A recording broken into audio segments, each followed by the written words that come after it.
Pennsylvania Republican Senator Pat Toomey, what he makes of all of this. It is weird. I don't know where you stand on this, but there are many of your colleagues, Senator, who are worried that this is going to backfire. Markets temporarily were as well. Are you? Oh, yeah, I'm very worried, Neil. I think we're heading down a bad path.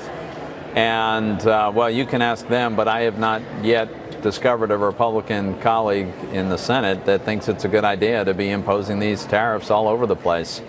I do think that we should distinguish between the challenges, the unique challenges that China poses, and the sort of ordinary commerce that occurs between the U.S. and Canada, Mexico, and the EU, for instance. But the Section 232 tariffs, I think, are a very bad idea, bad for our economy, and could lead to a really problematic cycle. And now the nature of how we're pursuing this with China is worrisome to me as well.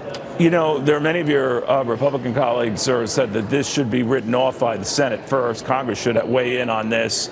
The president not keen on that. Bob Corker and a lot of others are.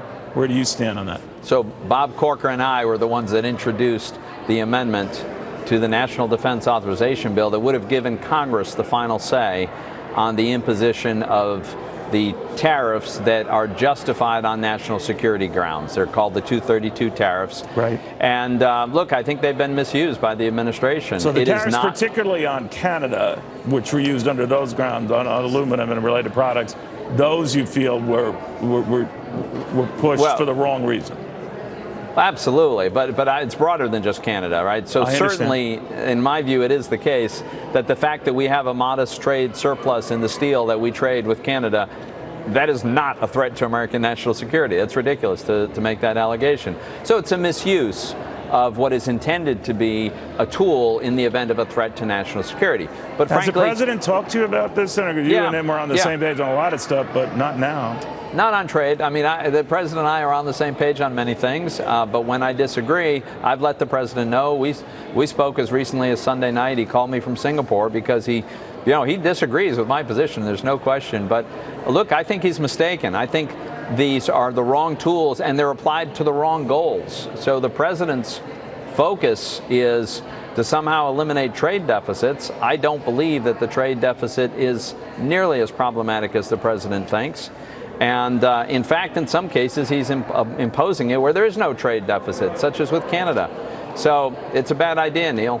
So when you say that to the president, he always likes to say, I believe in free trade as well, but these countries don't practice it. He mentions Canada and the wampum tariffs it imposes on dairy and dairy-related products, even though, to your point, we run a surplus with Canada when you include goods and services. He says the same about these other countries, and he's brought to light the fact that one after another doesn't play fair. Well, of course, particularly the Chinese. So how do you respond to a country that does that? Let's say specifically the Chinese. Year in and year out, administration in, administration, we respond in the same way. We don't. So there are different, I think there's distinctions that we have to make. So for instance, it's true that Canada imposes tariffs on our dairy products that would be much better off for all involved if they did not. But it's also true that we actually have a surplus of trade in dairy products with Canada. And I'm in favor of negotiating away all kinds of protectionist measures, whether it's tariffs or subsidies, and we engage in a lot of that as well. But I don't think that the best way to do that is through this tariff war. And in fact, it's not clear to me that that's really the goal of the Trump administration.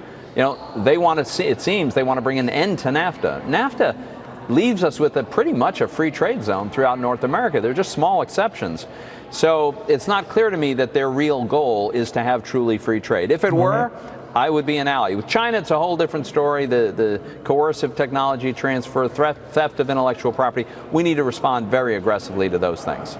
Senator, good seeing you again. Thank you for stopping by. Good to see you, Neil.